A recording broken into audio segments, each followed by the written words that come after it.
কিন্তু দেখতে দেখতে সাপ্তাহিক হ্যাংআউট ১৯২ তম পর্বের সন্নিকটে দাঁড়িয়ে আছে। ওয়েদার খুব একটা ভালো না, মানে বাতাস হচ্ছে এদিকে। কখন যে ঝড় শুরু হয়ে যাবে এটা বলা একটু মুশকিল। আর কতক্ষণ যে নেটওয়ার্কের কাভারেজে থাকতে পারবো এটা নিয়েও বেশ দুশ্চিন্তায় আছে। তবে আশা করা যায় পুরো শোটা যেন ভালোভাবে শেষ করতে পারি, এটাই আমার পক্ষ থেকে আর কি চাওয়া।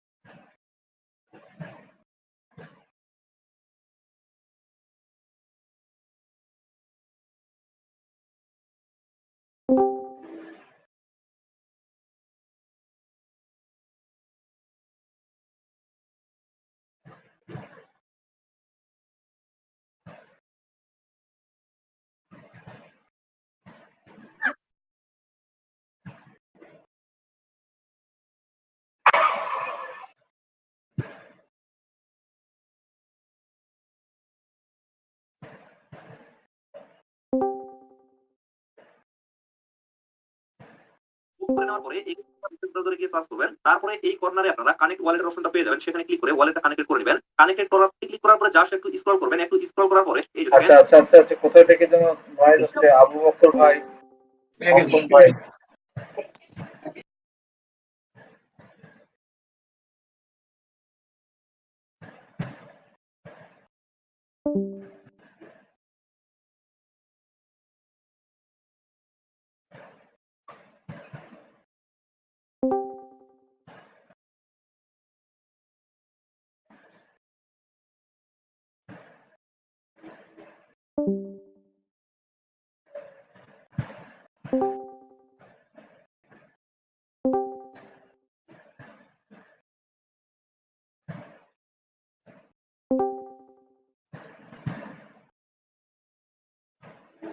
ওয়েদার খুব একটা ভালো না।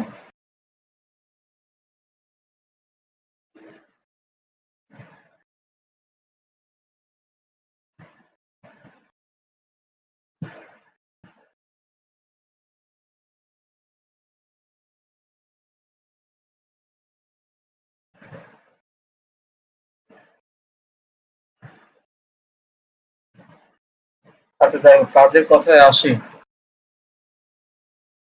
না, এদিকেও নেটওয়ার্কের অবস্থা খুব খারাপ। আমি তো টেনশনে আছি যে শোটা শেষ করতে পারবো কিনা, এটা নিয়ে চিন্তায় আছে। তো যাই হোক, বলতে বলতে কিন্তু আমরা চেষ্টা করছি আপনাদের সঙ্গে কমিউনিকেট করার জন্য, এবং ঘড়ির কাঁটায় ইতিমধ্যে রাত্রি ৯টা বেজে গিয়েছে। আমি চেষ্টা করেছি আমাদের প্রতিষ্ঠাতা ভদ্রলোককে মেসেজ করার জন্য।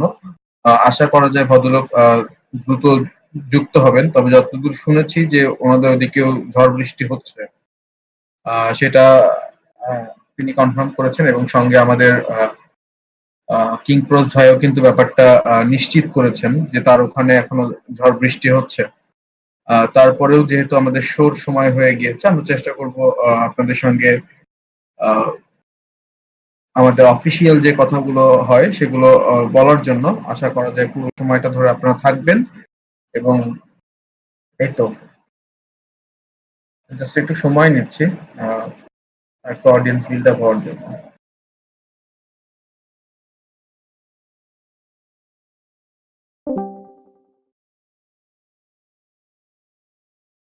আমাদের এখানে এখন বৃষ্টি হয়নি, তবে বৃষ্টি হবে হবে ভাব।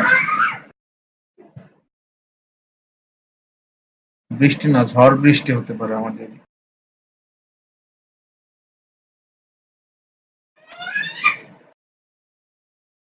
হ্যাঁ, মেঘলা আকাশে না, বাতাস হচ্ছে হালকা। তবে লক্ষণ খুব একটা ভালো ঠেকছে না। আচ্ছা, কোথায় থেকে যেন নয়েজ আসছে? প্লিজ প্লিজ মাইক্রোফোনটা কাজে রাখবেন ভাই। ওকে, thank you so much.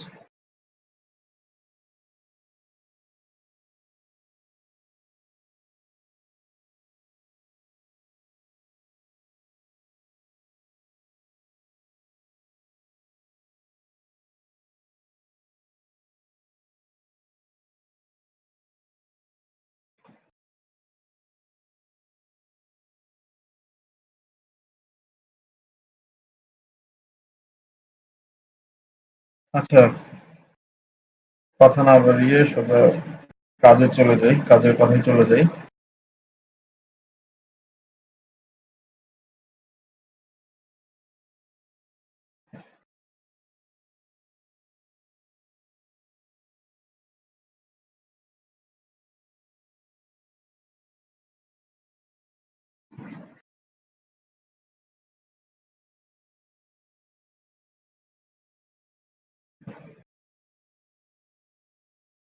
So well, come to the main point. দেখতে দেখতে কিন্তু আমরা সাপ্তাহিক হ্যাংআউট ১৯২ তম পর্বে সন্নিকটে দাঁড়িয়ে আছি। আহ, আর কথা না বাড়াই, সেটা হচ্ছে চেষ্টা করছি, যেহেতু ইতিমধ্যে সবাই কম বেশি যুক্ত হয়ে গিয়েছেন এবং আমার সঙ্গে আমাদের প্রতিষ্ঠাতা ভদ্রলোকও যুক্ত হয়েছেন। এটা সত্যি আমাদের জন্য বিশেষ পাওয়া আর কি। আর সব দিকেই ওয়েদারের অবস্থা খুব একটা ভালো না। আমিও খুব অনিশ্চিত, মানে একটা বিষয়ের মধ্যে আছি যে কতক্ষণ নেটওয়ার্ক কাভারেজে থাকতে পারবো। কারণ এদিকেও ঝড় বৃষ্টি হবে হবে এরকম একটা অবস্থা অনেক জায়গাতেই হয়েছে। দাদার কাছ থেকেও শুনলাম তাদের এলাকায় ঝড় বৃষ্টি হয়েছে এবং কিংক্রজদাও বললো। তো ওয়েল, আমরা শুরুতেই যাব আমাদের এক্সিকিউটিভ অ্যাডমিন হাফিজুল্লাহ ভাইয়ের কাছে। হাফিজুল্লাহ ভাই, এই সময়টা আপনার।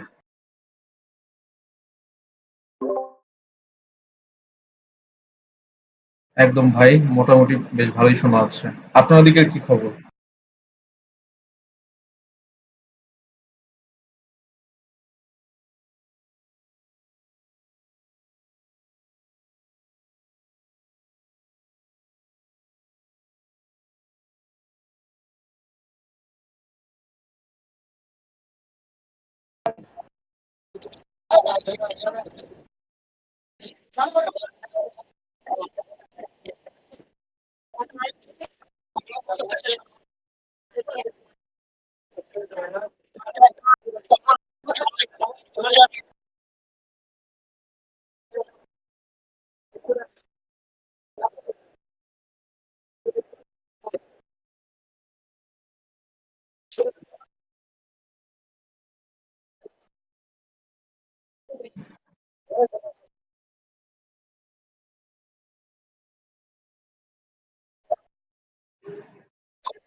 শহীদ ভাই, আপনার মাইক্রোফোনটা অফ করে রাখতে হবে। আচ্ছা, thank you so much Hafizullah ভাই। এটা কিন্তু অনেক গুরুত্বপূর্ণ একটা বিষয় যে সিস্টেম। আগে ওয়েবসাইটটাতে ঢুকতে হবে, দেন তারপরে আপনাকে যে কাজটা করতে হবে সেটা হচ্ছে, এটা নিয়ে কিন্তু আমাদের কিংক্রস ভাই ইতিমধ্যে একটা টিউটোরিয়াল পোস্ট সাবমিট করেছেন। আমি কিংক্রস ভাইকে বলবো যে দয়া করে অ্যানাউন্সমেন্টে যদি হচ্ছে পোস্টটা যদি আবারও দেওয়া যায়, তাহলে যারা বোঝেননি তাদের বুঝতে সুবিধা হবে এবং যারা এখনো বুঝতে পারছেন না তাদেরকে বলবো অতি সত্বর টিকিট কাটার জন্য। ব্যাপারটা প্রসেসটা খুবই ইজি। আপনি যখন ওখানে রেজিস্ট্রেশন করবেন, আহ, যেভাবে অন্যান্য জায়গায় রেজিস্ট্রেশন করতে হয় ঠিক ওইভাবে রেজিস্ট্রেশন করবেন আপনার ইমেইল দিয়ে। এবং অবশ্যই কিন্তু আপনার হচ্ছে এস্টিমেট আইডি নামটা দিতে হবে, ঠিক আছে? এবং তারপরে যখন রেজিস্ট্রেশন হয়ে যাবে এবং ইমেইলে কিন্তু একটা মেইল যাবে, মেইলটা যখন ভেরিফিকেশন হয়ে যাবে তখন যে ওখানে যে হচ্ছে একটা অ্যাড্রেস পাবেন, টিআরএক্স অ্যাড্রেস পাওয়ার আপ করার জন্য, সেখানে আপনারা হচ্ছে প্রথমে এক টিআরএক্স পাঠাবেন। পাঠানোর পরে ওটা অ্যাক্টিভেট করে নেবেন অ্যাকাউন্টটা। দেন তারপরে আপনার হচ্ছে মিনিমাম ৫০০ থেকে ১,০০০ পুশ ডিপোজিট করতে হবে, ঠিক আছে? কথা ক্লিয়ার যারা শুনছেন? আমি তারপরেও আমাদের হচ্ছে কিংক্রস ভাইকে অনুরোধ করব যেন ভদ্রলোক হচ্ছে অ্যানাউন্সমেন্ট সেক্টরে, যদিও পোস্টটা পিন করা আছে, ইতিমধ্যে দিয়ে দিয়েছে সম্ভবত। আচ্ছা, এই তো সুমন ভাই দিয়েছে। স্যার, ওয়েবসাইট লিংক দিয়ে দিয়েছে।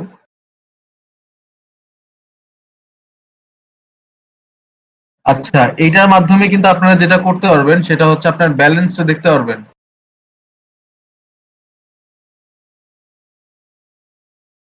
ওই ইওর আইডির জায়গায় হচ্ছে আপনার নামটা দিবেন।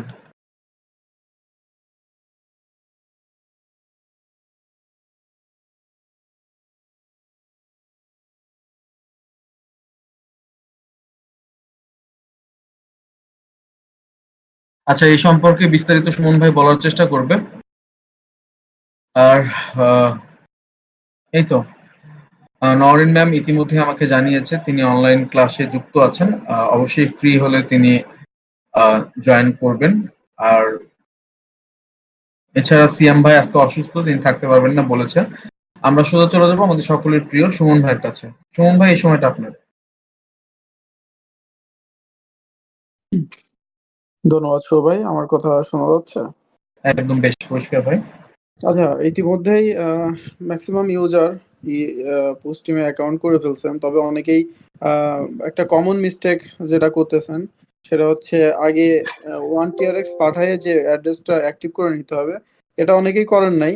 কিন্তু এই ব্যাপারে কিন্তু ওয়েবসাইটেই দেওয়া ছিল সবকিছু। আপনি যখন অ্যাকাউন্ট রেজিস্ট্রেশন করতেছেন তখন ইনস্ট্রাকশন যা কিছু দেওয়ার প্রয়োজন সেটা ওখানেই দেওয়া থাকে। এগুলো না পড়ে যখন ডাইরেক্ট আপনি পুশ ডিপোজিট করবেন তখন ওটা কিন্তু আসলে দেখাবে না, ব্যালেন্সে দেখাবে না, তখন আপনার নমিনেশন মিস যাবে। আর আমি একটা লিংক দিয়েছি, দেখেন, একটা লিংক দিয়েছি, এখানে আপনারা ঢুকবেন। এটা দিয়ে ইউর আইডি যেখানে লেখা আছে ওখানে আপনার ইউজার আইডি দিবেন, তাহলে আপনার ব্যালেন্সটা আপনি সবসময় মনিটর করতে পারবেন। এখন আমরা রিকমেন্ড করি যে সবসময় আপনার ইপুশ ব্যালেন্সটা 100 এর উপরে রাখবেন। আর 50-এর নিচে যখন চলে আসবে তখন আমরা হচ্ছে নমিনেশন থেকে ওটা বাদ দেওয়ার ট্রাই করব। কারণ এমন হতে পারে যে আপনার যখন অনেক বেশি কমে যাবে ব্যালেন্সটা, দেখা যাচ্ছে 10-এরও নিচে চলে আসছে বা 10-20-এ আছে, আপনি যখন ভোটটা পাবেন তখন ওইটা কাভার নাও করতে পারবে ব্যালেন্সটা। তো ওই টাইমে আপনাকে অবশ্যই 50-এর উপর বা 100-এর উপর সবসময় রাখতে হবে, সেফ থাকার জন্য, যাতে নমিনেশন কখনো স্টপ না হয়। ঠিক আছে, এই জন্য রিকমেন্ড করি যে সবসময় 100-এর উপরে ব্যালেন্স রাখবেন। আর এই অ্যাড্রেস থেকে আপনাদের ব্যালেন্সটা সবসময় কত আছে ওইটা মনিটর করতে পারবেন। ঠিক আছে। আর কমিউনিটির বাইরে আপনাদের পরিচিত যারা আছে তাদেরকেও বলতে পারেন যে তারা ই পুশ রিসার্চ করে এখন থেকে তারাও পুশ বার্ন করার মাধ্যমে তাদের এস্টিমেট পোস্ট বুস্ট করতে পারবে। ঠিক আছে, এখানে শুধুমাত্র আপনারা যেরকম একটা ব্যালেন্সে একটা অ্যামাউন্ট, নির্দিষ্ট একটা অ্যামাউন্ট রাখতেছেন, ওই রকম একটা অ্যামাউন্ট রাখতে হবে। আর পোস্টের কোয়ালিটিটা ভালো থাকতে হবে, তাহলেই ই পোস্ট রিসার্চ করার মাধ্যমে বার্ন করে পোস্ট গুলো বুস্ট করতে পারবে, এস্টিমেট পোস্ট গুলো। তো আপনাদের পরিচিত কেউ থাকলে সেটা জানাই দিবেন। সিস্টেম সব একই, আপনারা যেরকম ইউজ করতেছেন ওরকমই, শুধুমাত্র কমিউনিটির বাইরের গুলো আলাদাভাবে নমিনেশন হবে, এটাই আর কি। আর পাওয়ার অফ কন্টেস্টের রেজাল্ট কিছুক্ষণের মধ্যে আমি দিয়ে দিব। প্রাইস গত 4টা সপ্তাহের প্রাইস একসাথে পেয়ে যাবেন। ঠিক আছে, ধন্যবাদ ভাই। Thank you so much Suman ভাই, অনেক সুন্দর করে গুছিয়ে নিজের কথাগুলো বলার জন্য। আর তো দেখার চেষ্টা করছি আমাদের সঙ্গে আরিফ ভাই। ভদ্রলোক এখন আমাদের সঙ্গে যুক্ত হননি, হয়তো ব্যস্ত আছেন, তবে আশা করা যায় তিনি খুব শীঘ্রই যুক্ত হয়ে যাবেন।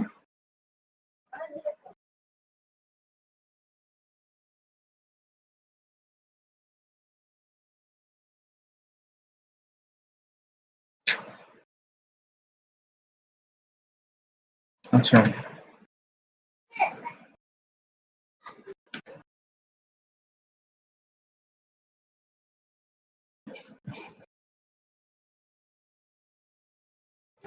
আচ্ছা, যে কথাটা আমি বলছি সেটা হচ্ছে উফ মানে হচ্ছে, আচ্ছা যাই হোক, আচ্ছা কাজের কথায় আসি। সেটা হচ্ছে বিগত দিনের টুইটার অ্যাক্টিভিটিস যেটা ছিল সেটা হ্রাস পায়নি। মোটামুটি আপনারা যারা কাজ করছেন তারা বেশ ভালোভাবেই কাজ করছেন। কেননা এ সপ্তাহে ইন টোটাল হচ্ছে আমাদের কমিউনিটির পক্ষ থেকে ২৭টা পোস্ট টুইটারে টুইট করা হয়েছিল। যারা ভালো করেছেন তাদেরকে আমরা চেষ্টা করেছি হচ্ছে সুপার অ্যাক্টিভ লিস্টের জন্য হচ্ছে, মানে আপনারা যেমন কাজ করেছেন আমি আমার জায়গা থেকে তেমন পয়েন্ট দেওয়ার চেষ্টা করেছি। তারপর সেই পয়েন্ট লিস্টটা আমি হচ্ছে আমার ঊর্ধ্বতন কর্তৃপক্ষের কাছে পাঠিয়েছি। তারপর তারা যেটা ভালো মনে করেছে অবশ্যই সেটাই করার চেষ্টা করেছে। তবে ওভারঅল যদি বলি তাহলে হচ্ছে প্রায় 450 মতো পোস্ট এবার হচ্ছে আপনাদের সব মিলে হচ্ছে টুইটারে টুইট হয়েছে আপনাদের পক্ষ থেকে। আর অ্যাক্টিভ সদস্য ছিলেন হচ্ছে ওকে, আমাকে একটু দেখতে দেন। যদিও তাদের ইয়াতে আপনারা পোস্ট দেখেছেন। তারপরেও বলছি।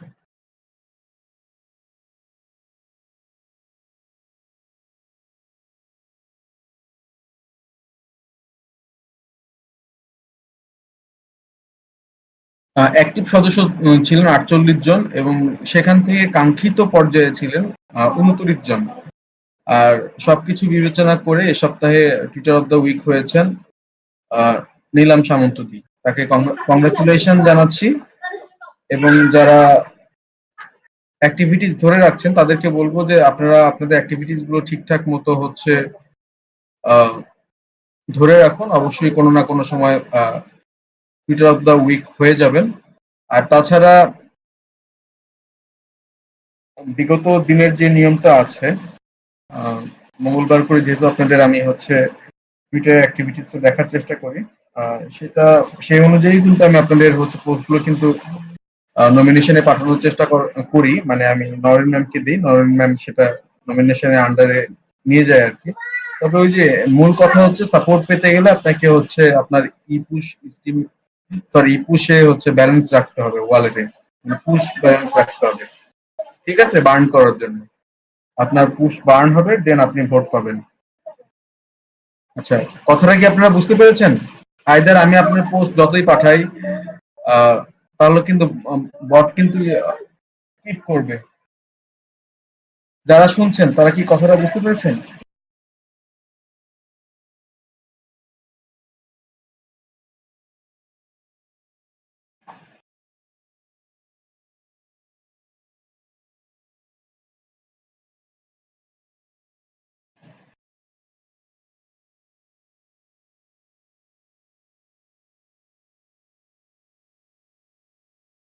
ওকে, থ্যাংক ইউ সো মাচ। আর মাঝে মাঝে ওই যে সুমন ভাই যেভাবে বললো, ওই সার্ভারে গিয়ে ওখানে সবার শেষে যে ইওর আইডি জায়গাটা আছে ওই জায়গায় শুধু @ দিতে হবে না, জাস্ট শুধু আপনার এস্টিমেট আইডি নামটা দিলেই হবে, দিয়ে মাঝে মাঝে জাস্ট ব্যালেন্স চেক করবেন। ঠিক আছে,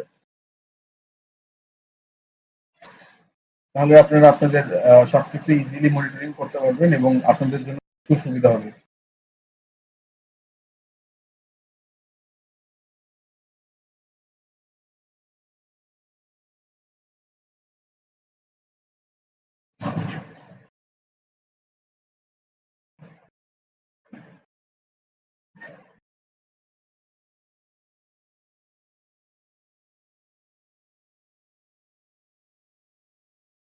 আচ্ছা, এই ছিল আমার পক্ষ থেকে বলার। আর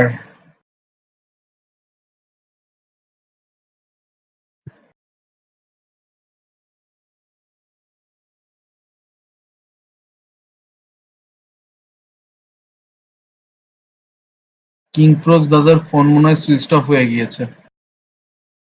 সিয়াম ভাই তো অসুস্থ, যদিও তিনি আমাকে আগেই জানিয়েছেন। আরিফ ভাই এখন পর্যন্ত আমাদের সঙ্গে যুক্ত হননি। নরেন ম্যামও হচ্ছে অনলাইন ক্লাসে আছে, তিনি সময় পেলে যুক্ত হবে বলেছেন।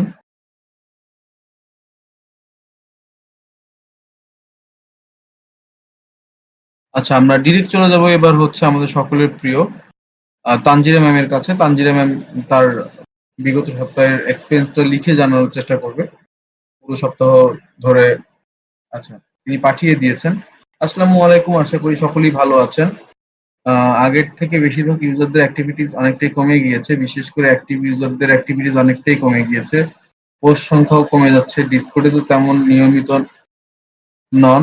এবিভি ফান অলে গুটি কয়েক ইউজার্সেরা আপনার নিয়মিত কবিতা ও ফান কোশ্চেন গুলো দিচ্ছেন না। এছাড়া ওই সকল পোস্টগুলোতে নিয়মিত কমেন্টসও তেমন করছেন না। সবকিছুতে একটু অনীহা দেখা যাচ্ছে, বিষয়গুলো খেয়াল রাখবেন। এটি ছিল বলার। আহ, অনেক ধন্যবাদ সকলকে। Thank you so much Tanzira ma'am আপনাকে। ওকে, এই তো, এই ছিল আমাদের পক্ষ থেকে কথা।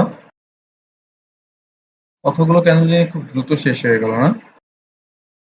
আচ্ছা, আহ, কিছু কথা বলার চেষ্টা করছি, সেটা হয়তো আমাদের কমিউনিটিতে অনেক কিছু পরিবর্তন আসবে। যেটা গতদিন দাদা আমাদেরকে বলেছে, হয়তো সেই কথাগুলো আজকে আপনারাও শুনতে পারবেন। দাদা কিছু পরিকল্পনা আছে, হয়তো কমিউনিটিটা উন্মুক্ত হয়ে যাবে। আরো আরো অনেক কিছুই আছে, সেগুলো আমরা দাদার মুখ থেকে শুনবো। তবে তার আগে কিছু কথা বলে নেই। আপনাদের যে আইডিয়াল এসপি গুলো আছে সেগুলো ফেলে না রেখে, অহেতুক ফেলে না রেখে, আমাদের দুটো ডেলিগেশন সার্ভিস আছে, ABB fun, sorry ABB curation আর হচ্ছে হিরোইজম। সেখানে দিতে পারেন। ডেলিগেশন অনুযায়ী কিন্তু আপনারা ভিত্তিক যে ভোটটা ওটা কিন্তু পাবেন। আর তাছাড়া যদি আরো আপনারা বাড়তি ভোট পেতে চান তাহলে আপনাদের পুশ স্টেকের মাধ্যমেও কিন্তু আপনারা ভোট পেতে পারেন। আর তারপরে কিন্তু অবশ্যই আপনাদের হচ্ছে পুশ স্টিম যে সার্ভারটা আছে সেখানে রেজিস্ট্রেশন করে কিন্তু অবশ্যই কিন্তু আপনাদের হচ্ছে পোস্টে কিন্তু অ্যাকাউন্টে কিন্তু হচ্ছে আপনাদের পুশ ব্যালেন্স রাখতে হবে। নইলে কিন্তু কোনো অবস্থাতেই আর কিন্তু কমিউনিটি থেকে সাপোর্ট পাওয়া যাবে না। এটাই ছিল বলার। আর তারপরের যে ব্যাপার, যেহেতু নতুন করে আর হচ্ছে আপাতত নতুন ইউজার নেই, আর অনেক কিছু শিথিল হয়ে যাবে আর কি। বেসিক কিছু নিয়ম কানুন গুলো থাকবে। তাছাড়া হচ্ছে যারা ডেলিগেশন করবে, পুশ ব্যালেন্স রাখবে ওই সার্ভারে গিয়ে ওয়ালেটে, সে পোস্টগুলো আর কি কিউরেশনে আসবে। আর এই তো। তারপরের যে ব্যাপার সেটা হচ্ছে এবিবি ফান করে আর্ন করুন। এবিবি ফান অল যে চ্যানেলটা আছে সেখানে কিন্তু আপনারা কোশ্চেন ড্রপ করতে পারবেন। আপনাদের কোশ্চেন যদি সিলেক্ট হয় সেই পোস্ট থেকে কিন্তু আপনার জন্য 10% কিন্তু বেনিফিশিয়ারি দেওয়া হবে। এবং সঙ্গে যারা ওই পোস্টে কমেন্ট করবেন, তাদের কমেন্ট গুলো যদি সিলেক্ট হয় সেক্ষেত্রে আপনারা কিন্তু ভোট পেয়ে যাবেন। আর আরো একটা ব্যাপার সেটা হচ্ছে রবিবারের আড্ডা কিন্তু প্রতিনিয়ত দুর্বার গতিতে চলছে। এই সপ্তাহে অবশ্যই উন্মুক্ত আড্ডা হবে, টপিক ভিত্তিক। আপনাদেরকে অবশ্যই আবারও অগ্রিম আমন্ত্রণ জানালাম। আড্ডায় যারা উপস্থিত থাকেন তাদের জন্য তো হচ্ছে রেওয়ার্ডের ব্যবস্থা থাকে। যারা আবার অতিথি হিসাবে থাকেন তাদের জন্যও কিন্তু একটা রেওয়ার্ড থাকে। তো ওভারঅল আপনারা আড্ডাটা মিস করবেন না। আমি মনে করি আপনারা সেখানেও কানেক্ট হওয়ার চেষ্টা করবেন। আর তারপরের যে ব্যাপার সেটা হচ্ছে এবিবি চ্যারিটি। আপনারা দেখেন যে প্রত্যেক বুধবারের দিন রাত্রিবেলা করে কিন্তু আমি একটা করে হচ্ছে অ্যানাউন্সমেন্ট দেওয়ার চেষ্টা করি। যদি সম্ভব হয় আর ওই দিন হচ্ছে আমাদের এবিবি চ্যারিটি অ্যাকাউন্টে হচ্ছে যে কোনো পরিমাণ লিকুইড স্টিম ডোনেশন দিতে পারেন। চাইলে পোস্টের মাধ্যমেও হচ্ছে এবিবি চ্যারিটি অ্যাকাউন্টে বেনিফিশিয়ারি দিতে পারেন। ঠিক আছে? আর আপাতত হচ্ছে এই তো কথা। কমিউনিটির সঙ্গেই থাকুন। আশা করা যায় সুদিন আসবে। আর তেমন কিছু আমার পক্ষ থেকে বলার নেই। সোজা চলে যাব আমাদের সকলের প্রিয়, আমাদের প্রতিষ্ঠাতার কাছে। তার কাছ থেকে কিছু কথা জানার চেষ্টা করব। দাদা, এই সময়টা আপনার।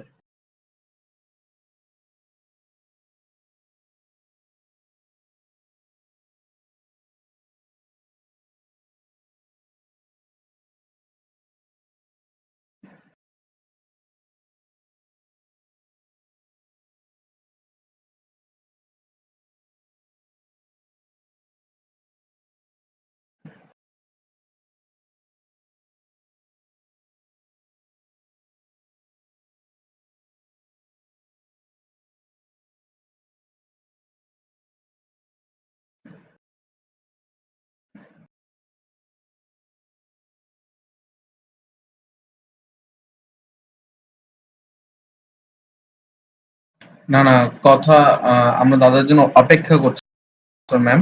জাস্ট একটু ওয়েট করুন। দাদা মনে হয় ব্যস্ত আছে। অবশ্যই ফ্রি হয়ে আমাদের সঙ্গে কথা বলার চেষ্টা করব।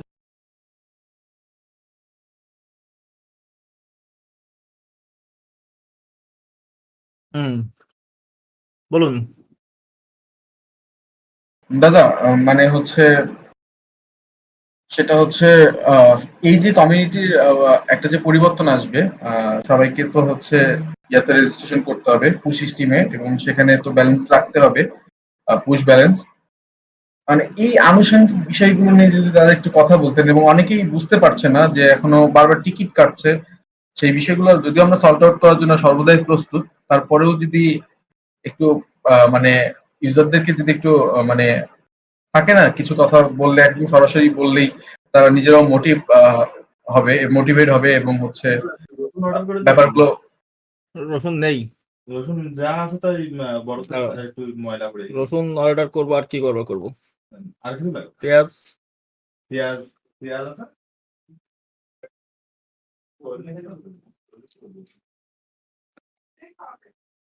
কারেন্ট ড্রিঙ্কস কারেন্ট আচ্ছা দিচ্ছি দাঁড়াও কারেন্ট নেই আসবে কিনা তো জানাই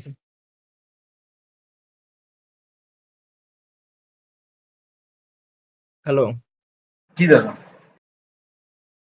ওটা তো সহজ একদম জাস্ট অ্যাকাউন্ট খোলা আরো কিছু কিছু ইনফরমেশন অ্যাড করে আপনারা তো পড়তে হবে আন্দাজ অ্যাকাউন্ট খুললে হয় না আসলে পড়ে নিতে হয় যেমন ফার্স্টে বলে এস্টিমেট আইডি দিতে এস্টিমেট আইডি ভুল দিলে কিন্তু অ্যাকাউন্ট খুলতে পারবেন না কারণ ওখানে এস্টিমেট আইডি ভেরিফিকেশনের একটা স্ক্রিপ্ট আছে ওইটা কাজ করে কি হলো আবার জি দাদা শোনা যাচ্ছে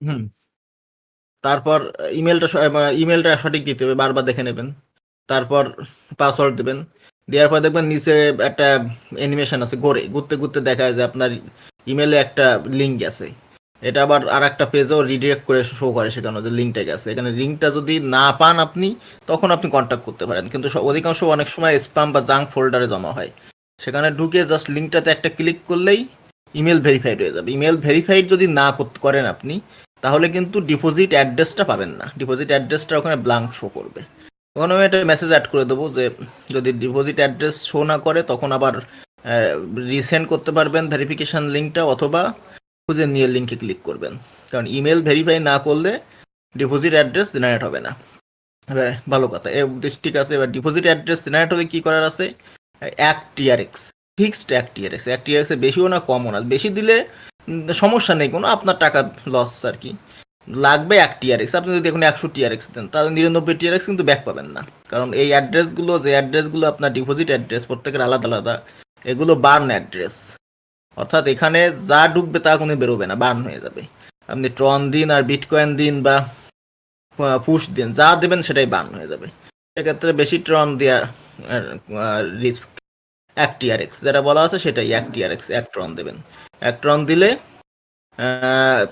কিছুক্ষণের মধ্যে দেখবেন সব ম্যাক্সিমাম 5 মিনিট অটোমেটিক্যালি আপনার অ্যাকাউন্টটা ওয়ালেট অ্যাক্টিভেটেড হয়ে গেলে লাল লেখাটা আসবে না যে অন টিআরএক্স পাঠানোর যেই অ্যাক্টিভেটেড হয়ে যাবে সেই আপনি পুশ পাঠিয়ে দেবেন ওই অ্যাড্রেসে আপনার খুব বেশিও না খুব কমও না যেমন ম্যাক্সিমাম আমি সর্বোচ্চ বলি 10,000 পুশ ম্যাক্সিমাম এর বেশি না দেওয়াই ভালো আর মিনিমাম আপনি 1,000 পুশ মানে 1,000 পুশ দিলে আর বারবার পুশ ডিপোজিট করা লাগবে না দেওয়ার পরে আপনি ব্যালেন্স চেক করবেন ব্যালেন্স যদি রিফ্লেক্ট না করে তাহলে বুঝবেন কোনো প্রবলেম আছে সেক্ষেত্রে কন্ট্যাক্ট করবেন অনেকে ডিরেক্ট টিআরএক্স দিয়ে অ্যাক্টিভেট না করে পুশ ডিপোজিট করেছেন তাদের কিন্তু ব্যালেন্স জিরো আছে তাদের কিন্তু বোট পড়বে না এই জিনিসটা মাথায় রাখতে হবে আর কোনো প্রবলেম হলে সঙ্গে সঙ্গে টিকিট জেনারেট করে নেবেন এটাই ছিল কথা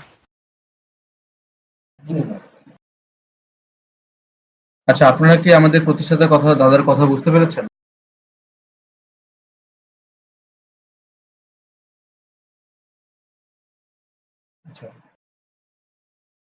আর Twitter of the week Nilam Samanta উনি যদি এখানে থাকেন তাহলে ওনাকে উদ্দেশ্য করে বলবো যে উনি তো একবার 500 পুশ ডিপোজিট করেছিলেন কোনো কারণ ওনার অ্যাকাউন্ট থেকে কিন্তু ব্যালেন্স মাইনাস হচ্ছে না সেটা ইনভেস্টিগেট করছি আমরা কোথায় সমস্যা আছে তো ওনাকে আর 500 পুশ ডিপোজিট করার রিকোয়েস্ট করলাম এবার আমি একটু বাইরে যাচ্ছি আপনারা শুরু করুন আসছি জি তো ওকে নিলাম সামন্ত দিয়ে আপনি যদি এখানে থেকে থাকেন অবশ্যই চেষ্টা করবেন আর 500 হচ্ছে ডিপোজিট করার জন্য ঠিক আছে যেহেতু আপনি টুইটার অফ দ্য উইক হয়েছেন এটা আপনার জন্যই ভালো হবে সো আপনারা কিন্তু আমাদের প্রতিষ্ঠাতার কথা শুনে ইতিমধ্যেই শুনেছেন যদি কারো কোনো জায়গায় কোনো অসুবিধা হয়ে থাকে তাহলে অবশ্যই চেষ্টা করবেন কন্ট্যাক্ট করার জন্য আমাদের সঙ্গে টিকিটে আমরা কিন্তু আছি তবে মেইন প্রসেসটা প্রথমে রেজিস্ট্রেশন করলেন রেজিস্ট্রেশন করা ভেরিফিকেশন ভালোভাবে হয়ে গেলে যে অ্যাড্রেসটা দেবে ওখানে 1 টিআরএক্স হচ্ছে ডিপোজিট করে হচ্ছে অ্যাকাউন্ট অ্যাক্টিভেট করে নেবেন দেন তারপরে যে হচ্ছে তারপরে অ্যাকাউন্ট অ্যাক্টিভেট হওয়ার পরে আপনারা হচ্ছে ডিপোজিট করবেন পুশ।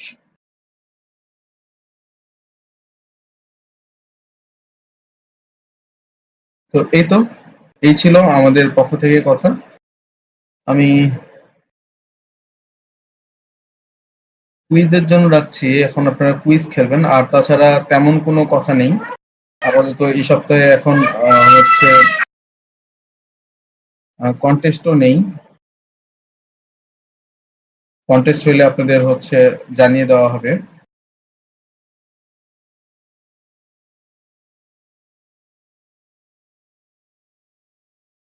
ওয়েল,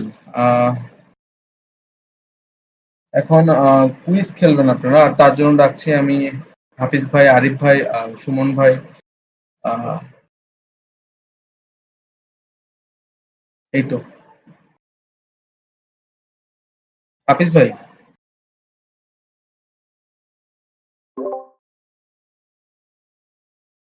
আরিফ ভাইকে তো দেখছি না ভাই।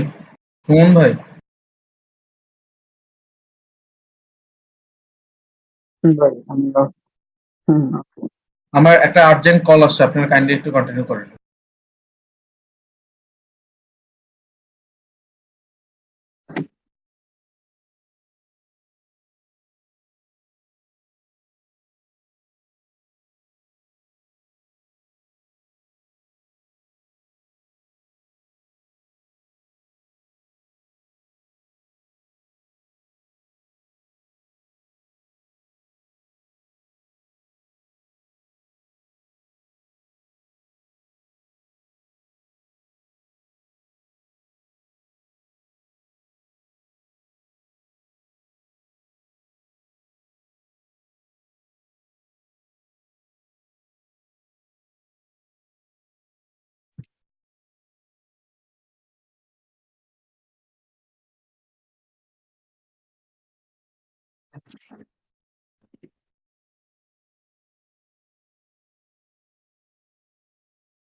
ভাই সময় শেষ।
সময় শেষ।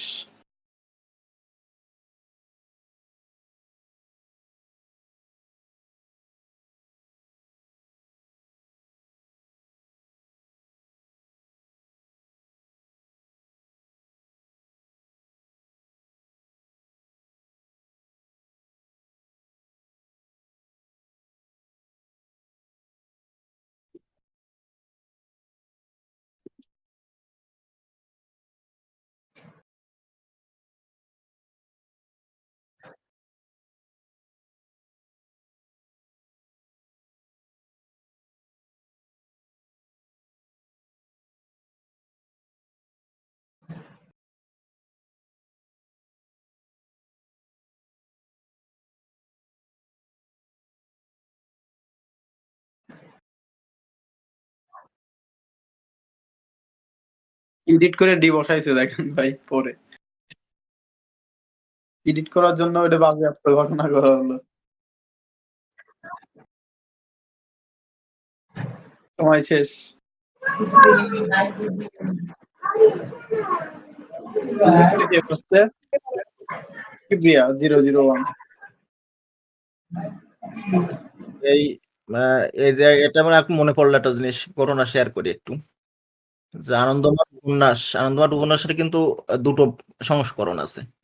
অরিজিনাল যে সংস্করণে সেখানে আনন্দমাঠ উপন্যাসে দেখিয়েছিল লড়াইটা ছিল ইংরেজদের সাথে এবং এই লেখার অপরাধে বঙ্কিমচন্দ্র চট্টোপাধ্যায়ের কিন্তু চাকরি চলে যায়, ম্যাজিস্ট্রেটের চাকরি, মানে উনি ম্যাজিস্ট্রেট ছিলেন। তো তারপরে আবার উনি আপিল করলে তখন ইংরেজ সরকার বলে যে আপনার বইটি নিষিদ্ধ করা হবে, কারণ মানে ইংরেজদের বিরুদ্ধে লড়াই ব্যাপারটা ছিল। তখন তিনি দ্বিতীয় সংস্করণ আনতে রাজি হন। সেখানে যেখানে যেখানে মুসলিম শব্দটা ছিল আর মুসলিমদের বিরুদ্ধে এই হিন্দুদের ইংরেজদের সাথে লড়াই ছিল, সেখানে কেটে কেটে ইংরেজ কেটে মুসলিম বসিয়ে দিলেন। এটা একটা ব্যাপক সে সময় একটা ইয়ে তৈরি করেছিল, আলোড়ন তৈরি করেছিল আসলে। হুম। এটা মানে বেশ মানে বহুল আলোচিত চর্চিত একটা বিষয় ছিল। অনেক মানে কট্টরপন্থী মুসলিম তখন মানে বঙ্কিমচন্দ্র চট্টোপাধ্যায়ের বিরুদ্ধে জিহাদও ঘোষণা করেন আর কি। এই ঘটনাটা মনে পড়লো আমার। মানে উনি লিখতেন ভালো, কিন্তু নিজের মানে পিঠ বাঁচিয়ে চলতে খুব পছন্দ করতেন। তার প্রকৃষ্ট প্রমাণ ছিল এটাই। সরাসরি ইংরেজদের, হ্যাঁ হ্যাঁ, এটা তো ইংরেজ সরকারের অধীনে চাকরি করতেন, এই জন্য আর ইংরেজদের নামটাই মুছে দিলেন পরে আনন্দমাঠ উপন্যাসে। পরে তো ইংরেজের বদলে জবন বা মুসলিমদের নামটা অ্যাড করেন পরে। এটা মনে পড়লো তাই শেয়ার করলাম।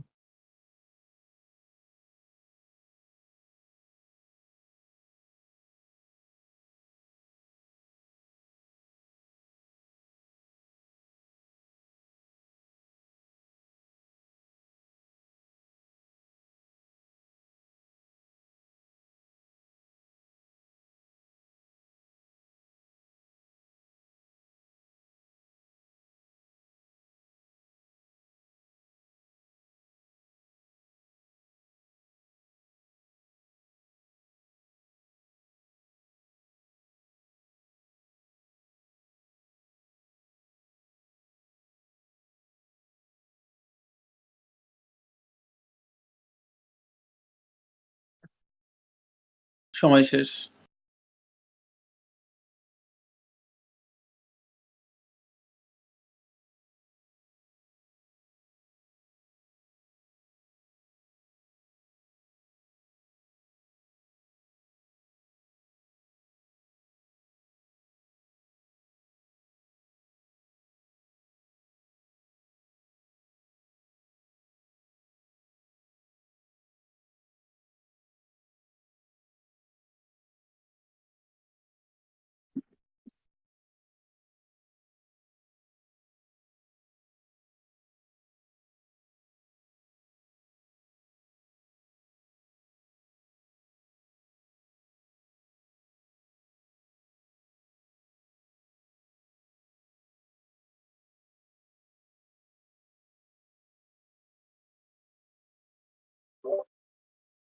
আমার মনে হয় একটা কুইজের প্রাইজ দেওয়া বাকি আছে।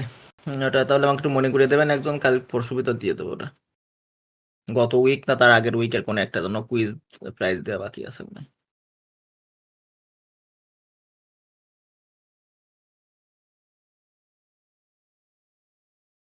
হুম, ঠিক আছে।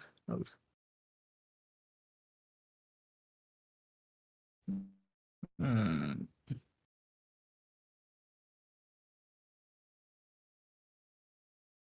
পোলার বিয়ারের গায়ের রং কি বলতে হবে।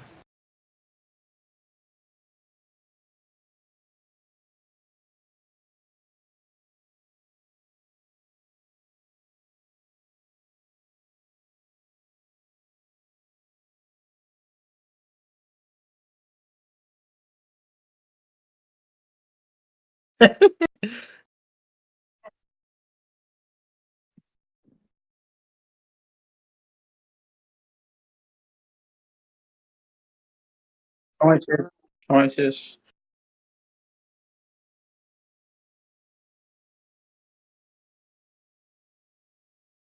Time over. হুম।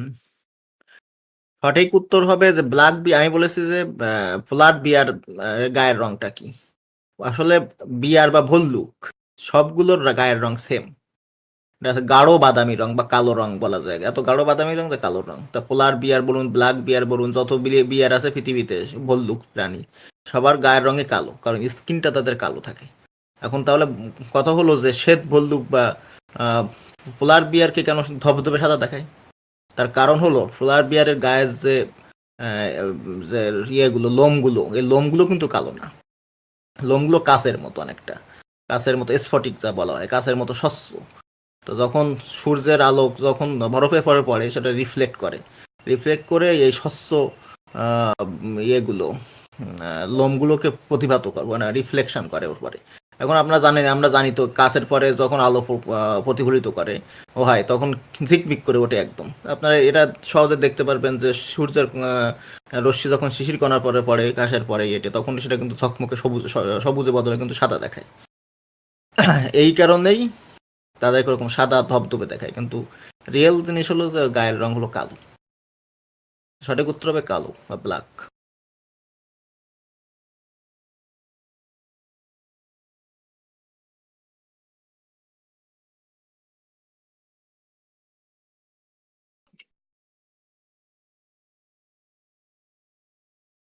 এটা একটা বললাম।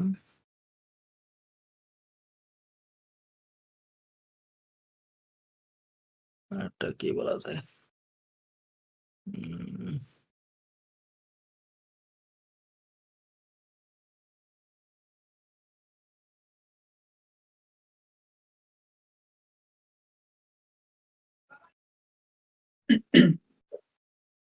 বিড়াল জাতীয় প্রাণীর ভিতর সবচাইতে বড় জাতের বিড়াল কোনটা, বা বড় বড় শ্রেণীর বিড়াল কোনটা বলতে হবে, আকারে বড়?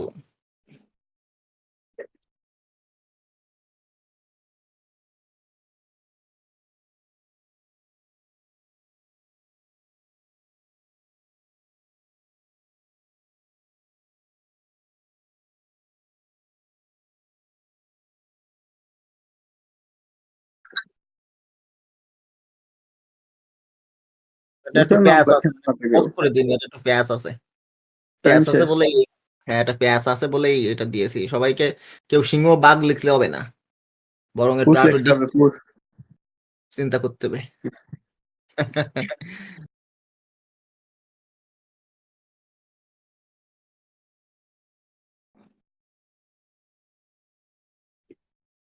আমি একটা ছবি দেবো, ছবি দিলে বুঝতে পারবেন।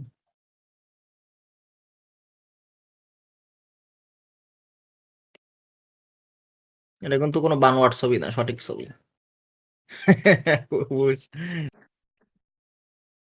বাঘ সিংহ তো আমরা চিড়িয়াখানায় দেখেছি, দেখুন তো এত বড় নাকি বাঘ সিংহ।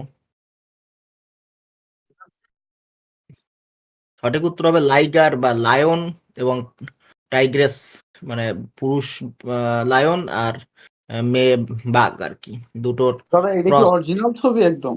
হ্যাঁ হ্যাঁ, এটা অরিজিনাল ছবি। লাইগার এরা অনেক আকারে বড়। অতি বৃহৎ হয় আর কি, মানে বাঘ আর সিংহর ক্রস।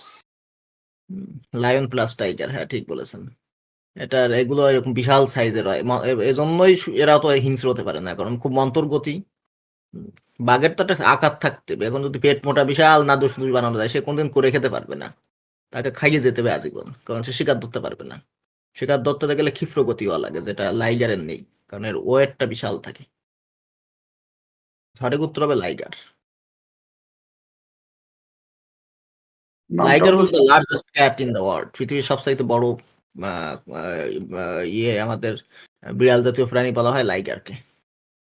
যদিও এটা কৃত্রিম ভাবে তৈরি করা, ক্রস করে, কিন্তু তাহলে সঠিক ঘর উত্তর। জামাইদের এখন থেকে লাইগার বলা যায়। হ্যাঁ, ঘর জামাই যারা, তাদেরকে এখন থেকে লাইগার বলা যায়।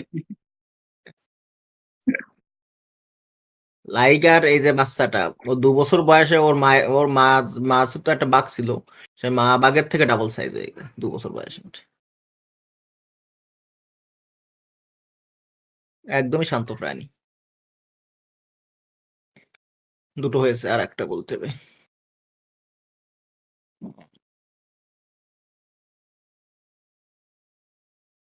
হুম। স্তন্যপায়ী প্রাণীদের ভিতর মানুষ বাদে সবচাইতে বড় ইঞ্জিনিয়ার কাদের বলা হয়? কোন প্রাণীদের বলা হয়? মানুষ বাদে স্তন্যপায়ী প্রাণীদের ভিতর। এবং একটা অবাক ব্যাপার হচ্ছে যে অনেক ক্ষেত্রে এদের ড্যাম বা বাঁধ বানানোর যে কৌশলটা এটা মানুষ কপি করেছে। অনেক পুরোনো যুগ থেকে কপি করেছে। কপি করে বর্তমানে মানুষ এদের সিস্টেমেই বাঁধ দেয় এখন। এখন অবশ্য আরো আধুনিক সিস্টেম হয়েছে, এখন আর ওরকম বাঁধ দেয় না। কিন্তু আগে নদীতে যখন আমরা বানাতাম, এই ব্রিজ তৈরি করতাম, তখন কিন্তু বাঁধ দিয়ে করা লাগতো আর কি, এবং সেই টেকনিকটা এই প্রাণী থেকে শিখেছে। দাদা টাইম শেষ। বিভার একরকম বেজি জাতীয় প্রাণী। এরা মানে এদের বলা ইঞ্জিনিয়ার বলা হয়, কারণ এরা যেমন স্থাপত্য গড়ে তুলতে পারে, সেটা আর কোনো প্রাণী জগতের মানুষের পরে আর কোনো প্রাণী পারে না। বললাম তো, নিখুঁত ভাবে নদীতে ড্যাম দিতে পারে এরা। কয়েকটা বিভার মিলে করতে পারে। এটা তো বিভার না, এটা কিসের ছবি দিলেন? এটা হচ্ছে মিরক্যাট নাই। বিভারের ছবিটা একটু দেখতে হবে, আমি অনেকদিন আগে পড়েছি তো। দাঁড়ান আমি দেখছি। এইটা যে ছবি দিয়েছেন এটা হচ্ছে মিরক্যাট। এই যে ইসে আছে, এই লায়ন কিং এ আছে এই প্রাণীটা। আর এক মিনিট, বিভারটা আমি একটু ছবি দেখি। বিভার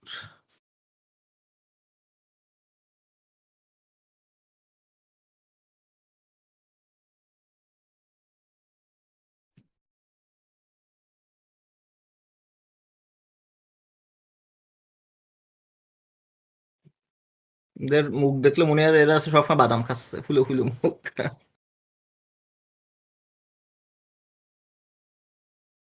এরা বেঁধে জাতীয় প্রাণী। হ্যাঁ, এই যে এরা পারে না এমন কিছুই না, এরা সব পারে বানাতে। এরা বড় বড় নদী, স্রোতস্বিনী নদী, মানে বিশাল যে নদীতে অনেক বড় ঢেউ আছে, স্রোত আছে, এসব নদীতেও এরা সুন্দর ব্রিজ করে দিতে পারে। তিনটে ধরলাম আজকে, তিনটে প্রাণী জগতের থেকে। আর একটা ক্রিপ্টোকারেন্সির থেকে ধরবো।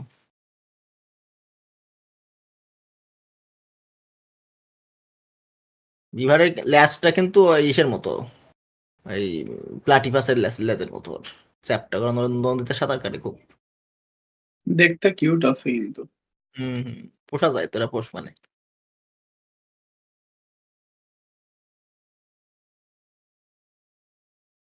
হ্যাঁ, এটা একটা সহজ কোশ্চেন দেবো। আমরা জানি যে ক্রিপ্টোকারেন্সি জগতে মাইনিং একটা নর্মাল প্রসেস। মাইনিং ছাড়া ব্লক ভ্যালিডেট করা সম্ভব না। অর্থাৎ যদি মাইনাররা না থাকতো তাহলে কিন্তু ডাটাবেস সিকিউর থাকতো না, যে কেউ এডিট করতে পারতো, যে কেউ ডিলিট করতে পারতো, কোনো রকম সিকিউরিটি থাকতো না। এই ডেটাবেস ভ্যালিডেটররাই এদের বলা হয় মাইনার বা উইটনেস, যাই বলুন না কেন। এখন বলতে হবে যে ব্লক চেইন জগতে সর্বপ্রথম প্রুফ অফ ব্রেইন, হ্যাঁ, প্রুফ অফ স্টেক না, প্রুফ অফ ওয়ার্ক না, proof of brain mining mechanism কারা আনে?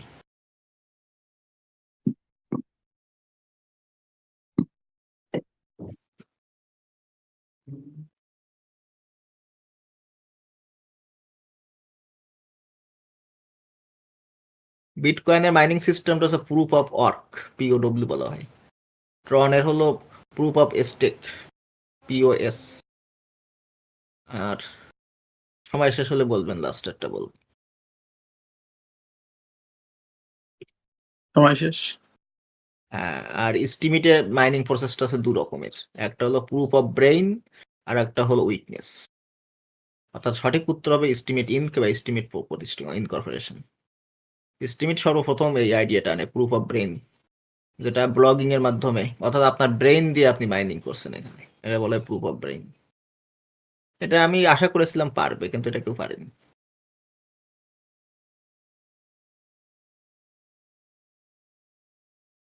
এটা পারা উচিত ছিল আপনাদের। কারেন্ট আসবে।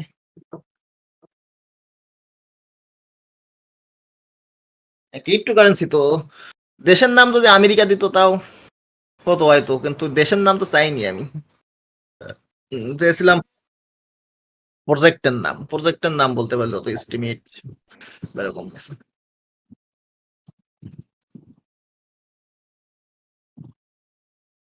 ঠিক আছে তাহলে।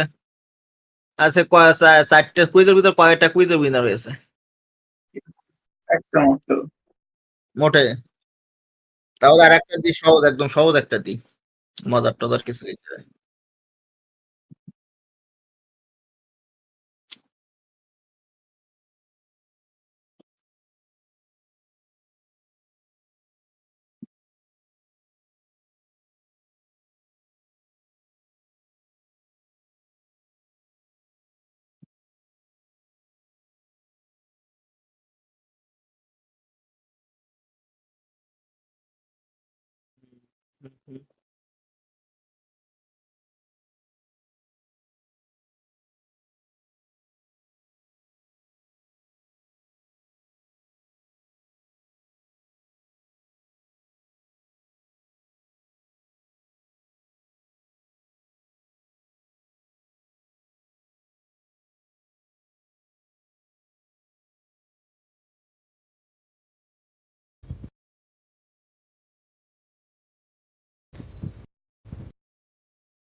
একটা হিসেব নিকাশ করলাম, কাছাকাছি বলতে হবে আপনাদের।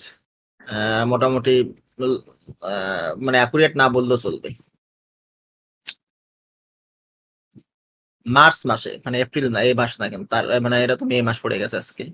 মার্চ মাসে টোটাল কত স্টিম সেল হয়?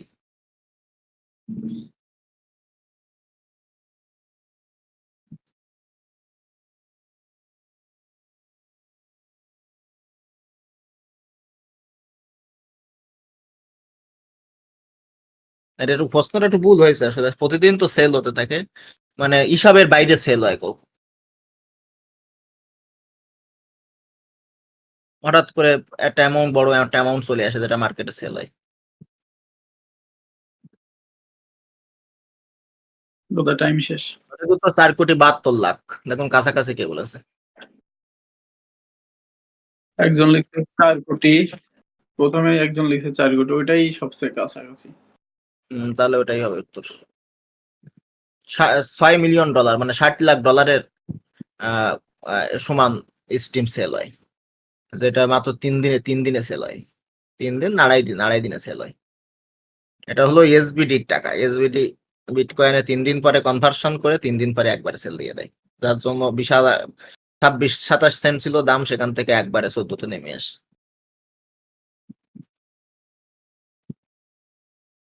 ঠিক আছে, এটাই ছিল আজকে সঠিক উত্তর। ওকে, থ্যাংক ইউ সো মাচ দাদাকে এবং সুমন ভাই, হাফিজ ভাই, সবাইকে এবং সবাইকে। So welcome to the main point. আমাদের এদিকে ঝড় শুরু হয়ে গিয়েছে। সো যে কথাটা বলছিলাম সেটা হচ্ছে, ইতিমধ্যেই কিন্তু কুইজ খেলা হয়ে গিয়েছে। আর কেমন উপভোগ করলেন আপনারা সবাই কুইজ?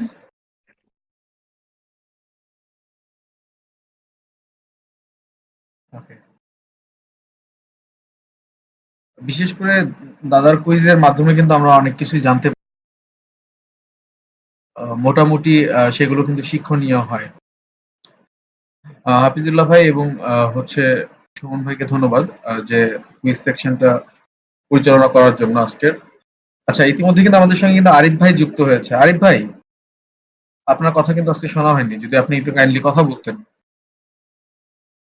হ্যাঁ ভাই, আসলে আমার নেট চলে গিয়েছিল, যার কারণে আমি কোনোভাবে জয়েন হতে পারছিলাম না। অনেকক্ষণ পরে দেখেছি কুইজ সেগমেন্ট চালু হয়ে গিয়েছে।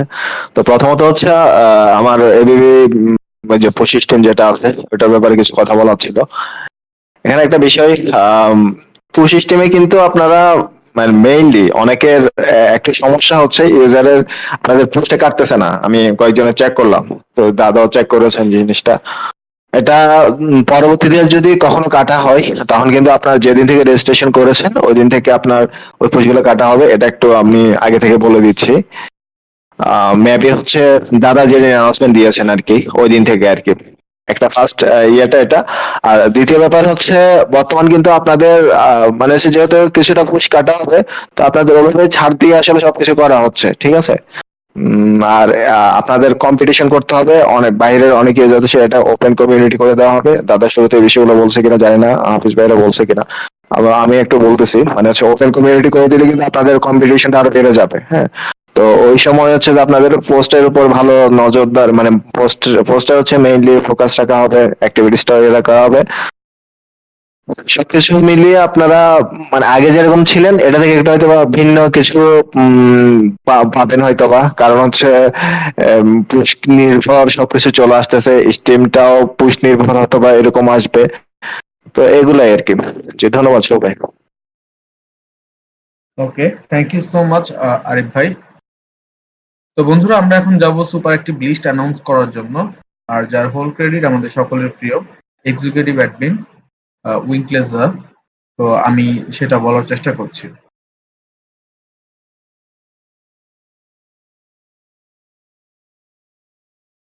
টায়ার 1-এ আছেন বিজয় 1, ইসরাত মিম, পূর্ণিমা 14, মোহাম্মদ 786, টিএ সোনিয়া, অঙ্কন, ফাতেমা 001, পারুল 19, এনরকি 71, মহিন আহমেদ, মুস্তাফিজুর 001, ইমন 42, জনি প্রিন্স, আবু বকর 121, মনিরা 999, জামাল 7, শিমুল আক্তার। কংগ্রাচুলেশন, আপনারা আছেন টায়ার 1-এ। টায়ার 2-তে আছেন তানহা 001, রায়ান 111, সাইমা আক্তার, নীলাম সামন্ত, রিপন 40, সেলিনা 75, বিডি ওম্যান, বৃষ্টি 1, নিপা দাস, মাকসুদা কাউসার, গ্রিন 015, কাজী রায়হান, নেবলু 123। আপনারা আছেন টায়ার 2-তে। টায়ার 3-তে আছেন শাপলা দত্ত, নাজমুল 01, মারিয়া 47, তানজিমা, হায়দার ইমতিয়াজ এবং মাহফুজুল নীলা। কংগ্রাচুলেশন, আপনারা আছেন টায়ার 3। তো বন্ধুরা, এরই মাঝ দিয়ে আমাদের সুপার অ্যাক্টিভ লিস্ট অ্যানাউন্সমেন্ট কিন্তু শেষ হয়ে গেল। আর এবার যাব আমরা হচ্ছে বিনোদন পর্বে। তো আমরা দেখার চেষ্টা করছি কারা আছে আজকের বিনোদন পর্বের তালিকায়। ওকে।